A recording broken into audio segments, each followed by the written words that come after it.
Hi guys, எல்லாருக்கும் good afternoon. காலையில் video போட்டதை நிறைய பேர் பார்த்துருப்பீங்க. இப்போ எல்லாம் அவர் வெளியே போயிட்டார், அதனால தான் பேசுகிறேன். இப்போ என்ன அப்படின்னு சொல்லி பார்த்தீங்கன்னா, காலையில் வாய் கூசாமல் கொஞ்சம் கூட ஈவு இறக்கமே இல்லை, நம்ம மேலே தான் தப்பு அப்படின்னு உணராமல் உட்காந்துக்கிட்டு நான் வெளியே போக வேண்டிய வேலை ஒன்று இருந்துச்சு, அதனால் நான் பேச முடியல, வீடியோ போட முடியல. இப்போ இந்த வீடியோவே லேட்டாக தான் வரும்னு வச்சுக்கோங்களேன். எப்பட்றா வாய் கூசாமல் உன் குடும்பமே பேசுமா, இல்லை நீ மட்டும் தான் பேசுங்களா? காசு வாங்குறப்ப நீங்கள் என்ன நடிப்பு நடிப்பீங்க? காசு வாங்கி முடிச்சோன்னே என்ன நடிப்பு நடிப்பீங்க? அப்படியே வாங்குற வரைக்கும் எம்மா தங்கச்சி தங்கச்சி இதே அவளை எப்படி சொல்கிறது, காஜி கிழவின்னு ஒருத்தி சொன்னான். அந்த காஜின்னு சொன்னதுக்கு அவள் காசு கொடுத்ததை கூட மறந்துட்டு என்ன பேச்சு பேசினேன், என்ன கழுவி கழுவி அவளை ஊற்றினேன். ஏன் அவகிட்ட வாங்கி தின்னு வலிச்சு நக்கிறப்பெல்லாம் உனக்கு தெரியாதா? அதே மாதிரி இந்த ரோசை பூனா உனக்கு எதுக்கு? இந்த இருக்கா பாரு மூக்குப்பொடி, அந்த மூக்குப்பொடி அந்த மெர்சிமா பேசுகிறப்போ உனக்கு எங்கே ஓச்சு வாங்கி? நல்லா தானே வாங்கி நாட்டுக்கோழியும் என்ன மீன், அதுலேயும் என்னமோ காஸ்ட்லியான மீடா வஞ்சர மீன், நாட்டுக்கோழி, பாயா, இடியப்பம், இட்லி, பீஸா, பர்கரு, அப்பப்போ உனக்கு 10 சட்டை எடுக்க 20 சட்டை எடுக்க காசு எல்லாம் வாங்கி வலிச்சு நக்குனி இல்லை. இவளை காய்ச்சி நான் மட்டும் பொத்துக்கிட்ட அவள் தீபாக்கிட்ட போனியே, ஏன் அந்த அம்மா பேசுகிறப்ப இவகிட்ட ஏன் நீ போகலை ஏன்னு கேட்குறேன். வாங்கி தன்னோட ஏறினில்ல, அப்போ வாங்கி திங்காத இந்த பிச்சைக்காரியை போய் எப்படி நீ என் தங்கச்சியை பேச போச்சுன்னு சொல்லி நீ பேசியிருந்தா அந்த அம்மா அன்னைக்கே ஒரு நன்றியோடு இருந்திருக்குண்ணா. நான் கிடக்கிறம்மான்னு சொன்னேன்னா. இப்போ ஒரு சூரியனே ஒரு படத்தில் ஒரு டைலாக் பேசியிருப்பாரு, டீ கிடக்கிறனே என்னை கேட்டால் நான் வெளியே போயிருக்கேன்னு சொல்லுங்க அப்படிம்பாரு. ஒன்னே யாரா கேட்க போறா? கேட்க மாட்டாங்க, நீங்களா யாரையாவது கூப்பிட்டு சொல்லுங்க அப்படிங்கிற மாதிரி அவங்கள நான் கிடக்கிறமான்னு சொன்னேன். ஏன்னா அவங்க எப்போவுமே கோல்டு போட்டுக்கிட்டே இருக்கிறனால சரி ஒரு நான் கிடக்கிறமான்னு அவங்களுக்குன்னு ஒரு பேர், வேற என்ன அவங்களுக்கு பிக் நேம் வைக்கிறது சொல்லுங்க பார்ப்போம். நான் கிடக்கிறமானா அது ஒரு பெருமை தான், அது ஒரு பாசிட்டிவான ஒரு இதுதான். அப்படிங்கும்போது நீ என்ன அம்மா இருக்கு, அவள் பேசுறான்னா அவளை போய் காலில் விழுக சொல்லு. நீ பேசுனா அம்மா, ஏன்னா பையனோட எதிர்காலம் நல்லா கவனிச்சுக்கோங்க. இதில் தான் அவன் புத்தி எப்படி ஏன் புத்தி எப்படின்னு உங்களுக்கு தெரியும். இந்த சாதனா பிரச்சனை வர்றப்ப ஐயோ நமக்கு நாளைக்கு பசங்களோட எதிர்காலம் இருக்கே, திருப்பி போய் பிரச்சனையில் சிக்கி அதில் சிக்கி இதில் சிக்கி போய் நாளைக்கு பிள்ளைங்களை காலேஜ் போகணும் அப்படின்னு சொல்லிட்டு பசங்களோட எதிர்காலத்தை நான் மனசில் வச்சனால தான் மன்னிப்பு கேட்குறதுல கூட கூச்சப்படாமல் தயங்காமல் நான் போய் மன்னிப்பு கேட்டு அந்த பிரச்சனையை அதோட முடிச்சுட்டு, ரெண்டாவது தெரியும் அவர் பாவம் சும்மா இருந்த மனுஷன், அந்த பிள்ளைகளும் நமக்கு சம்மந்தமே இல்லை.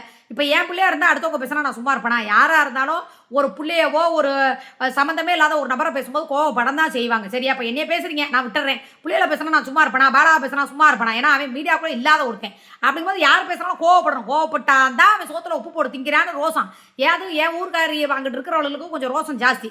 அப்படிங்கும்போது நான் முடிச்சுட்டு வந்துட்டேன். அடுத்து பார்த்தீங்கன்னா டீ கிளாஸ் மேட்ரு. அந்த மேட்டர்லையும் பார்த்தீங்கன்னா நான் தான் வீடியோ எடுக்கிறேன். வேணாம்டா கடைக்காரன் பார்க்குறான்டான்னு சொல்கிறேன். அதுவும் ஒரு பிரச்சனையாக வந்துச்சு. அங்கே போய் அவங்கள்ட்ட அதுக்கு முன்னாடியே என்ன இது பண்ணணும் வைக்கிறேன்னு சொல்லி அது ஒரு சில விஷயங்கள்லாம் போச்சு.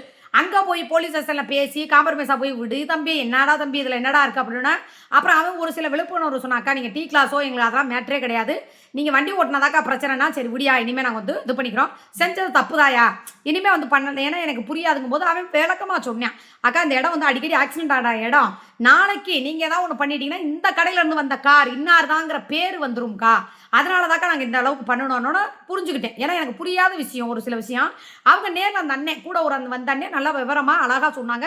சரின்னு சொல்லிட்டு ஒன்றும் அவ்வளோ பெரிய அட்டாதுட்டியெல்லாம் கிடையாது, அவங்க சமரசமாக போகிறோம். எதுக்கு போகிறோம்? அதே மாதிரி என் பிள்ளை எதிர்காலத்துக்காக தானே நான் யாருக்கிட்டே கெட்ட வார்த்தை பேசுறதில்ல, யாருக்கிட்ட போய் தேவையில்லாமல் பேசுறதில்ல, இவங்களை பற்றி அவங்கள பற்றி இவங்கள நான் பேசுறது கிடையாது. ஏன்னா எனக்கு தெரியும் எதுக்கு தேவையில்லாமல் பேசி என்னைக்கா இருந்தாலும் அதை சுற்றி அடிச்சு நமக்கே தான் திரும்பும். அப்படிங்கிறனால என் பிள்ளைங்க வளர்ந்து இப்போ தான் பள்ளிக்கூடமே போய் முடிச்சு காலேஜ் போகிறேன். ஆனால் நீ கல்யாணம் பண்ணி ஒருத்தனுக்கு பேரன் பிறந்துட்டான், அடுத்து இவனுக்கு கல்யாணம் பண்ணி தான் இவனும் 2 புள்ள பெற்றிருப்பான், இவ்வளோ பெரிய பயலை வச்சுக்கிட்டு அந்த சின்ன பையன் பிரச்சனையில் சிக்கியிருக்கேன். இந்த அடுத்து சார்ஜ் ஷீட்டு போட்டுருவாங்க. அப்போ நீ உன் பிள்ளைக்காக போய் மெர்சிமா விடுப்பா, அந்த பையனோட எதிர்காலத்தை நீ பாருமா, என் கூட பிறந்த தங்கச்சினா தெரிஞ்சோ தெரியாமல் ஏதோ காதல் பண்ணுறேன்னு சொல்லி கிளவி விரிச்ச வலையில் போய் சிக்கிட்டான், தயவு செஞ்சுமா இந்த அண்ணனுக்காக பாருமா, நான் எவ்வளோ கஷ்டப்படுறேன் என்ன பண்ணுறேன் ஏது பண்ணுறேன்னு தான் உனக்கு தெரியுமேம்மா. அப்படிங்கும்போது அவங்க ஒன்றும் கல் மனசுக்காரவங்களாம் கிடையவே கிடையாது. நானும் சரி இந்த பிரச்சனைக்கு நீ இறங்கி இறங்கி பேசுவேன் அப்படின்னு சொல்லி பார்த்தா உட்காந்துக்கிட்டு அவள் ஒரு பக்கத்து அந்த அம்மாவுக்கு பட்டப்பட்ட பேர் வைக்கிறான். அதுக்கப்புறம் பார்த்தா அந்த தீபாவுக்கு உட்காந்துக்கிட்டு அவளுக்கு இப்படி இருக்கு மூஞ்சி அப்படி இருக்கு, ஏன் வாங்கி திங்கும் போது அவள் மூஞ்சி தெரியலையா, அவள் வாங்கி திங்கும் போது அவள் கள்ளக்காதல் தெரியலையா, அவள் கள்ளக்காதலை பண்ணுறா நல்ல காதலை பண்ணுறா, மீடியாவுக்கு வெளியே வச்சுக்கிறான். மீடியாவுக்கு முன்னாடி எந்த காதலும் பண்ணலை. முதல்ல நீங்கள் 2 பேரும் குறை சொல்கிறதுக்கு முன்னாடி முதல்ல உங்கள் முதுகு அழுக்கத்தை அவன் அங்கிட்ட ஒரு 10 புருஷன் பார்க்குறேன், நீ இந்த வயசில் ஒரு கூத்தியா வச்சுக்கிட்டு குடும்பம் நடத்திக்கிட்டு இருக்கும்போது அவங்கெல்லாம் என்ன பண்ணாங்க? அவங்க வேலை உண்டு அவங்க உண்டு தானே இருக்காங்க. அவங்க பர்சனல் விஷயத்த பர்சனலாக தான் வச்சுக்கிறாங்க. பப்ளிக்கில் யார் வந்து பேசுகிறேன்? சரி, நான் நெட்டையோ குட்டையோ கஷ்டமோ இதுவோ ஒருத்தன் கூட இருந்துட்டா கூட எதுவும் கட்டப்பட பண்ணி நானும் 6 வருஷம் 7 வருஷமாக இருக்கும். என்னையை விட்டுட்டு நீ போய் இன்னொருத்தியவோ, நான் உன்னை விட்டுட்டு போய் இன்னொருத்தன் கூட போனால் கண்டிப்பாக கழுவி என்னையும் ஊற்றுவாளுங்க. ஏன்டி நீலாம் வந்து ஒரு 2 பையலை வச்சுக்கிட்டு இந்த மீடியாவில் வந்துட்டா அவங்ககிட்ட பிடிங்கி திங்கிற அளவுக்கு தின்னுபிட்டு இன்னைக்கு அவனுக்கு எல்லாம் முடிஞ்சு போச்சுன்னா அவனை துரத்தி விட்டு இன்னொருத்தனை பிடிச்சிட்டு அசிங்கமாக காரி காரி போகிற வரவெல்லாம் துப்புவான். அப்படி இருக்கும்போது அவங்களாம் 1000 முளை மாதிரி தண்டை பண்ணுறாங்க. அதாவது மெர்சிபால சொல்லிடுறாங்க.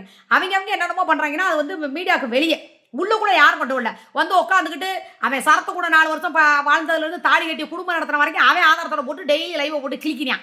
அதுக்கப்புறம் பார்த்தீங்கன்னா துபாய்க்கார மேட்டர் நல்லா தெரியும், அவுத்து போட்டு அம்பலமாக காமிச்சது உலகமே வளம் வந்துகிட்டு இருக்குது. அதுக்கப்புறம் பார்த்தீங்கன்னா இப்போ பூச்சி பிடிக்கிற பூச்சி, சரியா, பூச்சியை காதல் பண்ணிக்கிட்டு இருக்குது. அப்படிங்கும்போது நீங்கள் என்ன ஒழுக்கத்தோட வாழ்றீங்க? நான் ஒருத்தனா இருந்தா கூட யாரும் பேச மாட்டாங்க. சரி விடு, புருஷன் அங்கே போயிட்டான், இவன் வாட்டுக்கு ஒரு வாழ்க்கை, சரி தெரியாம கூட போயிட்டு போகுது அப்படின்னு பார்த்தா ஒரு வருஷத்துக்குள்ள எத்தனை கண்ட புருஷன் அவங்க இதில் நான் கேட்குறேன். 6 மாதத்துக்கு ஒரு புருஷன், 6 நாளைக்கு ஒரு புருஷன். அப்பப்போ தாகத்தத்திக்க தண்ணி கொஞ்சம் ஏறிருச்சு கம்மா கரையிலங்கிற அப்பப்போ தண்ணியை தாகம் தைக்கிறதுக்கு போயிடுறா பாண்டிச்சேரிக்கு. பாண்டி கூட எத்தனை பேர் தான் ஒரு பொம்பளைக்கு தேவைப்படும்? இப்போ நானும் தான் இருக்கிறேன். தாகம் தீருதோ தீரலையோ, எப்போ தண்ணி வருதோ அப்போ தாகத்தை தீர்த்துக்கிறேன். என்ன பண்ண? ஒன்று மனுஷன் வந்து எதுக்காங்க? ஒன்று பணத்துக்கு வாழணும், இல்லை சுகத்துக்கு வாழணும், இல்லை மற்றவங்களுக்காக வாழணும், இல்லை நமக்காக வாழணும். ஏதாவது ஒரு அச்சீவ்மெண்ட் இருக்கணும். இப்போ நான் இருக்கேன் அப்படின்னா வாழ்க்கையில் எவ்வளோ அசிங்கப்பட்டாலும் எவ்வளோ கேவலப்பட்டாலும் என்ன பட்டாலும் ஏது பட்டாலுமே ஒரு டார்கெட் வச்சுருக்கேன். அதாவது 2 டார்கெட் வச்சுருக்கேன். ஒன்று சொந்த வீடு வாங்கணும், 2வது திலீப்பாவை படிக்க வச்சு ஒரு கவர்மெண்ட் வேலையில் சேர்க்கணும். அது வரைக்கும் எங்கேனாலும் சரி யாருனாலும் சரி நான் இறங்கி போய் அமைதியாக போய் சமரசமாக போய் சாந்தமாக போய் பேசுகிறதோடு முடிச்சுக்கணுங்கிறத என் மைண்டில் ஏற்றிட்டேன். இனிமேல் எவனை சொல்லிக் கொடுத்தாலும் சரி, எவனை ஏற்றி விட்டாலும் சரி, நீ போய் தீபாவை பேசு, விட்டு கிளி, உனக்கு நாங்கள் அதை செய்கிற சொன்னால் மசரை கூட பேச மாட்டேன். எனக்கு தோணும் யாரை எப்போ பேசணும், யாரை என்ன பண்ணணும். நம்ம பேசணும். சும்மா இருக்கோட போய் பேசணுமா? அவள் என்னைக்காவது நீ மரியாதை குறைவாக பேசியிருக்கலா? அப்போ கூட வந்து நயன்தாரான்னு சொல்லி தான் எனக்கு ஒரு பட்டப்பேர் வச்சு கூப்பிடுவாள். ஒழிஞ்சு அவள் வந்து இப்படி அப்படி அதுவா இதுவான்னு அவளுக்கு எல்லார் கேரக்டருமே தெரியும். நான் எப்படி கேரக்டரு, இவன் எப்படி கேரக்டரு, அவள் எப்படி கேரக்டரு, இவங்க வாங்கி தின்னவுடனே என்னென்ன பண்ணுவாங்கன்னு எல்லாத்துக்கும் தெரியும். நான் என்ன சொன்னா, வாங்கி சாப்பிட்டனால தான் ஒருத்தவங்க நம்மளை பேசுகிற அளவுக்கு நம்ம வச்சுக்கிறோம். இதே வாங்கி திங்கலைன்னா உடனே வருவாங்க அடுத்து, வாங்கி உன் கவட்டைக்குள்ளே தானே கொட்டினியா, வேற எங்கேயும் உடைய குடும்பத்துக்காக கொட்டினியா அப்படின்னு சொல்லி நீங்கள் எல்லாரும் சொல்கிறீங்க. வாங்கி கவட்டை கொட்டையில் கொட்டுறத கூட உங்கள் கவட்டைக்குள்ளே கொட்டினாலும் என்ன பண்ணுறேன், நான் பத்திரமா தான் வச்சுருக்கேன். எங்கள் அம்மாவுக்கு தான் ஒரு 1000 ரூபா காசு கூட கொடுக்க. அப்படிங்கும்போது இந்த பாண்டிச்சேரியில் 1 மாதமாக இருக்கும்போது யார் அந்த மனு பார்க்க 1 மாதம், திருப்பி அங்கே கையெழுத்து போட 2 மாதம், ரூமு போட்டதுலேருந்து சாப்பாடு போடுறது யாரும் உதவி செஞ்சா? அப்போ உன் மயனோட எதிர்காலம் வேணும்னா நீ தான் போய் காலில் கொடுக்கணும். முன்ன விடுமா, மன்னிச்சுக்கம்மா, போனதெல்லாம் போகட்டும், நீ போய் சார்ட்ட சொல்லுமா, பிரபு சார்ட்ட சொல்லுமா, பேசுமா, இந்த கேஸை அவரே பார்த்து எனக்கு, ஏன்னா அவர் மேலே ஒரு நம்பிக்கை வச்சுட்டோம்னா முடிச்சிருவேன்னா முடிப்பார். இது முடியாது, இது நடக்காது, இதை நான் இன்வால்வ் ஆக மாட்டேன்னு சொன்னால் அவர் அந்த மாதிரி தான் நடந்துக்குவார். அவரோட கேரக்டர் என்ன எனக்கு நல்லா தெரியும். ஓப்பனாக பேசுகிற கேரக்டர். 2வது மெர்சிமாவை மீறி அவர் எதுவுமே செய்ய மாட்டார். ஏன்னா ஒரு சில விஷயத்தில் இப்போ வந்து எங்களையவே வந்து அவாய்ட் பண்ணிட்டார். வேணாங்க, எனக்கு எந்த கேஸையும் நான் வந்து இன்வால்வ் ஆக விரும்பலை, ஆடு பகா குட்டி உரங்கிற மாதிரி உங்களுக்கு மெர்சி ஆகாது, நான் மட்டும் உங்களுக்கு வேணுமா அப்படிங்கிற மாதிரிலாம் நிறைய விஷயம் சொன்னார். இங்கே பாருங்க, நான் இப்பயும் சொல்லவா, ஒரு மனுஷங்களை அன்பால் யாரை வேணாலும் நம்ம அடிமையாக்கலாம். ஆனால் அராஜகத்தாலையும் ஆணவத்தாலையும் நம்ம வந்து அவங்களுக்கு அடிமையாக்கணும்னு நினச்சா அது நடக்கவே நடக்காது. ஏன்னா நம்ம மடு, அவங்க மலை. அப்படிங்கும்போது நானே போய் இந்த அவகிட்டலாம் போய் மன்னிப்பு கேட்கணும்னு எனக்கு அவசியமா தலைவிதியா? நான் என்னைக்காவது கேட்டிருக்கேன்னா, எனக்கு ரெவடி பேபின்னு பேர் வச்சதா யாருக்குமே நான் அடங்க மாட்டேன், யாருக்குமே வந்து நான் இறங்கி போக மாட்டேன், பணிய மாட்டேன். இன்னைக்கு பணிகிறேன்னா ஒன்று கூட வாழ்றவளுக்காக வாழு, இல்லையா உன் பிள்ளைக்காக வாழு, யாருக்காக ஒருத்தருக்கு வாழு. இப்போ நான் என்ன பண்ணுறேன், உன் கூட இருந்தாலும் நீயும் பிரச்சனை சிக்கிக்காமல் எதுவும் பண்ணிடாமல் பார்த்துக்கணும். இங்கிட்டு பசங்களோட எதிர்காலமும் முக்கியம். இன்னமும் ஜெயிலு போலீஸு கேஸுன்னு போனோம்னா நாளைக்கு அவங்களோட எதிர்காலம் சொல்லி நான் எல்லா பக்கட்டும் நான் அதிகமாக சிந்திப்பேன்.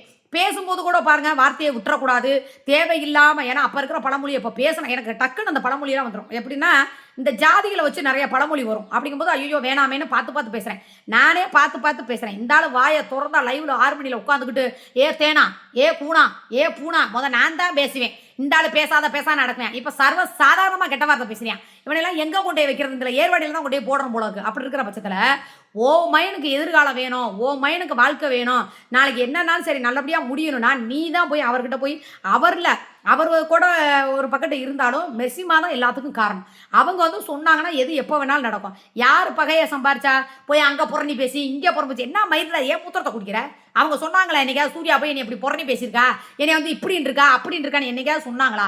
அப்படி வந்து நான் சொன்னேன்னு சொன்னால் நான் தாராளமாக வந்து சாரி மெர்சிமா, நான் ஏதோ ஒரு இதில் அப்படி பேசிட்டேன், என்னை மன்னிச்சுக்கங்கன்னு வீடியோ போட்டேன், நான் மன்னிப்பு கேட்டுட்டு போயிடுவேனே.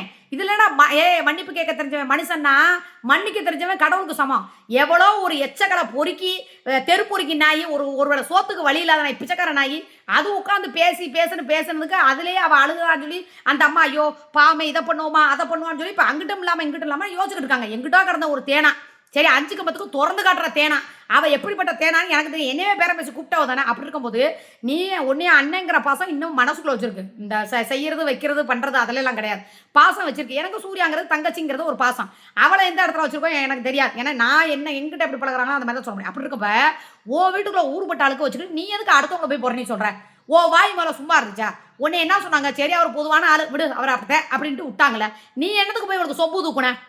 நீ அவளுக்கு சொப்பு தூக்கணனால தானே உனக்கு இப்போ 10 ரூபா கூட செய்ய மாட்டேங்கிறாங்க. என்னமா இப்போ சொப்பு தூக்கணனால அவள் உனக்கு எல்லாம் கொடுத்து நிறைஞ்சு வச்சா? நான் கேட்குறேன். இதே மூடிக்கிட்டு பேசாமல் தான் ரம்ஜானுக்கு அழகாக வந்து மெர்சிமா, அந்த தீபாப்பில், அப்புறம் அந்த மரியாங்கிறவங்க, அதுக்கப்புறம் வந்து பார்த்தீங்கன்னா மைதினண்ணே, முருகேசனே, இப்படி எவ்வளோ பேர் உதவி செஞ்சுருப்பாங்க. இன்றைக்கி எல்லாமே ஸ்டாப் ஆயிடுச்சு. அந்த அண்ணெல்லாம் மைதினண்ணே தங்கமான மனுஷன். அது அக்காங்கிறதுக்கு ஒரு வார்த்தை சொல்ல மாட்டார். தங்கச்சியும் பார் சூர்யாமா அப்படிம்பாரு. அப்படி பேசுகிறோட போய் நான் போய் வச்சிருக்கேன்னு சொல்லி தேவையில்லாமல் பேசி அசிங்கப்படுத்திருந்தா போச்சா? உள்ளதும் போச்சு, லோடானாக்கா நக்கிக்கிட்டு போயிடுச்சா? இல்லைன்னா இந்நேரம் எவ்வளோ காசு வந்திருக்கும், எவ்வளோ பண்ணியிருப்பேன். எனக்கு தெரிஞ்சும் தெரியாமல் கொண்டு போய் அங்கே காசை கொடுக்க, வீட்டுக்கு என்னென்ன வேணுமோ எல்லாம் வாங்கி கொடுக்க, எல்லாம் வச்சுக்கிட்டு இருந்தில்ல. தானும் படுக்காமல் தள்ளியும் படுக்காமல் எல்லாத்தையும் கெடுத்து குட்டிச்சவராக்கலாம். சரி ஆக்கினா அவளுக்கே போய் நீ சப்போர்ட் பண்ணா யார் உனக்கு வந்து உதவி செய்வா? நீ எப்படி என்னைய சொல்லடா? நான் யாரை பேசினேன்? தீபாவை ஏதாவது ஒரு வார்த்தை நான் பேசியிருக்கேனா? இல்லை அவள் என்னை ஏதாவது பேசியிருக்கானா? மெர்சிமாவை போய் தேவையில்லாமல் நான் ஏதாவது பேசியிருக்கேனா? இல்லை அவங்க ஏதாவது என்னை பேசியிருக்காங்களா? சொல்லு பார்ப்போம். ஏதாவது பேசுனாங்களா? என்னை அழகாக ஃபோனை போடுவாங்க, சூர்யா அந்த மாதிரி பேசுனீங்களா, என்னை வர்றாங்க கமாண்டில் சொல்கிறாங்க, மெர்சிமா நான் எந்த வார்த்தையும் பேசலை, அவசரப்பட்டு வாயை விட்டுறாதீங்க. சரி சூர்யா ஓகே நன்றி சூர்யா அப்படின்ட்டு முடிச்சிருவாங்க. அவன் முடிச்சு போச்சு. ஏன்னா அந்த கமாண்டு போடுறவங்க எவனுமே வந்து நிற்க போகிறது கூட கிடையாது. அவங்க பிரச்சனைங்கும் போது அதனால் என்ன சொல்கிறேன்னா, ஓ மயம் எதிர்காலம் இல்லை உனக்கு நல்லது. ஏன்னா நீ இனிமே தான் 4 பேரை சேர்க்கணும். ஏன் தெரியுமா? நாளைக்கு உனக்கு உடம்பு முடியல அப்படின்னாலுமே ஒரு நல்லது கெட்டதுனால உன் குடும்பம்னா ஒரு காலம் வந்து நிற்காது. இந்த 500 கொடு, 1000 கொடு, இதை கொடு அதை கொடுன்னு வேணா காசுக்கும் கரிமீனுக்கும் உன்னை யூஸ் பண்ணிக்குவா, கலட்டி காட்டுறதுக்கு அவனை யூஸ் பண்ணிக்குவா. அப்படிதான் 2 புருஷன். நீ எப்படி 2 பொண்டாட்டி மெயின்டைன் பண்ணுறியோ, சாரி ஒரு கூத்தியாவும் ஒரு பொண்டாட்டிங்கிறவளை எப்படி மெயின்டைன் பண்ணுறியா? அவளும் பொண்டாட்டியா கூத்தியா வந்தால அவள் எவனுக்கு ஆனந்துக்கு பொண்டாட்டி தான் கூட்டி வந்து கூத்தியாவை வச்சு நீ கும்மி அடிக்கிற. அவள் அதே மாதிரி 2 பேரை வச்சு மெயின்டைன் பண்ணுறா. கேட்டால் சொல்கிறாள் நீ எல்லாத்தையும் கூத்தியா கிட்ட தான் நான் கொடுக்குறேங்கிற மாதிரி. அவள் எல்லாத்தையும் கூத்தியா புருஷனுக்கு தானே எல்லாம் உண்மையாக இருக்கா, எல்லாத்தையும் காதல் பண்ணிக்கிட்டு இருக்கா. உன்னை கருமீனுக்கு யூஸ் பண்ணிக்கிறாளே. நீலாம் ஒரு வெக்கம் கட்டவனா? உனக்கெல்லாம் சோத்துல உப்பு போடுத்திங்கிறியா, எனத்தை போடுத்திங்கிற? உனக்கெல்லாம் பெரிய டான் மயிர் மாதிரி பேசுகிற போது ஓ வண்ட வரத்தை பாடுறா, அடுத்தவங்க வண்ட வரத்தை அப்புறம் பேசுகிறான். போது ஓ வீட்டு கும்பல போது ஒழுக்கத்தோடு இருக்காளா? 50 வயசில் அரிப்படுத்து 50 புருஷன் கேட்குது, இந்த வயசுல காதல் பண்ணிக்கிட்டு இருக்கா. பூரா காரி துப்பாத குறையா துப்பிக்கிட்டு இருக்காங்க. அதை கேட்க உனக்கு வக்கு இல்லை. இன்னும் போய் ஊர் மேயறவளுக்கு போய் சப்போர்ட் பண்ணி விளக்கு பிடிச்சிக்கிட்டு இருக்கேன். உனக்கெல்லாம் இன்னும் தலைவாழை ஓட்டு 16 வகையா விருந்து வச்சுட்டாங்கன்னு வச்சுக்கவே, பிடிக்கிறதுக்கு 10 பேர் வேணும். அதனால தான் கடவுள் உனக்கு இப்படி ஒரு வாழ்க்கையை கொடுத்துருக்கேன். நீ செஞ்ச கருமாவும் நீ செஞ்ச பாவம் தான் என்கிட்ட வந்து கடவுள் விட்டுருக்காரு பத்தியா. நானே ஒரு ஊர் லம்பாடி, என்கிட்ட வந்து நீ சிக்கியிருக்கேன்னா அவ்வளோ சாதாரணமான சிக்கலாம். நீ செஞ்ச பாவம் எந்த பொம்பளைக்கு பாவம் செஞ்சியோ, போகிறவள்ள செஞ்சியோ, வர்றவள்ள செஞ்சியோ, இல்லை கையை கழுவி விட்டு வந்தியோ, வயிற்றுல வாயில கொடுத்துட்டு அதுவும் தெரியல. அந்த கருமா தான் உனக்கு ஏற ஊத்துல வந்திருக்கு. என்கிட்டலாம் தப்பிக்க முடியுமா? என்கிட்டலாம் ஏதாவது ஒன்று பண்ண முடியுமா? நிரட்டி போடுவேன் உப்பை வச்சு. நானும் மோசமானவன். உண்மையாக இருக்காங்களா? உண்மையாக இருப்பேன். நீ ஒரு அடி தப்பு பண்ண நினச்சா நான் 2 அடி தப்பு பண்ணுவேன். என் கேரக்டரே அதுதான், புரியுதா? அதே மாதிரி வீட்டை விட்டு வெளியே போக மாட்டேன், யாருக்கிட்ட தேவையில்லாமல் பேச மாட்டேன். ஏன்னா தப்பு செஞ்சால் கூட ஏதாவது ஒன்றா கூட ஆமாம் செஞ்சேன் ஆமாம் போனேன் அப்படின்ட்டு போயிடுவேன். நான் எதை பற்றியுமே கவலையே பட மாட்டேன். அதனால் என்ன சொல்கிறேன் அப்படின்னா, நீ முதல்ல ஒழுங்காக இருந்துட்டு மற்றவங்க வந்து இந்த தீபாவளியாக இருக்கட்டும், இந்த மெர்சிமாவாக இருக்கட்டும், இன்னும் யாரோ எல்லாத்தையும் முதல்ல அப்புறம் பேசு.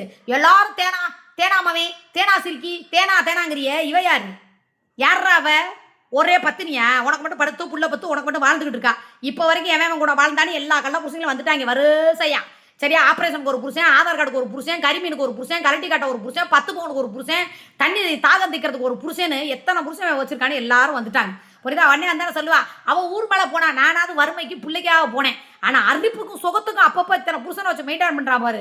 இந்த மாதிரிலாம் ஊரில் போனவன் எவ்வளோயுமே நான் பார்த்ததில்ல. சரியா? சரி இதோட போதும், எனக்கு டயர்டாக இருக்குது. நான் போய் 9 மணி லைவில் வரேன். அது வரைக்கும் நான் பேசுறது தப்பாக கரெக்டானு கமெண்டில் சொல்லுங்கள். கழுவி ஊற்றாதீங்கடா, கமெண்டில் சொல்லுங்கள். சரியா? பாய் மக்களே, பாய்டி பிள்ளைலா.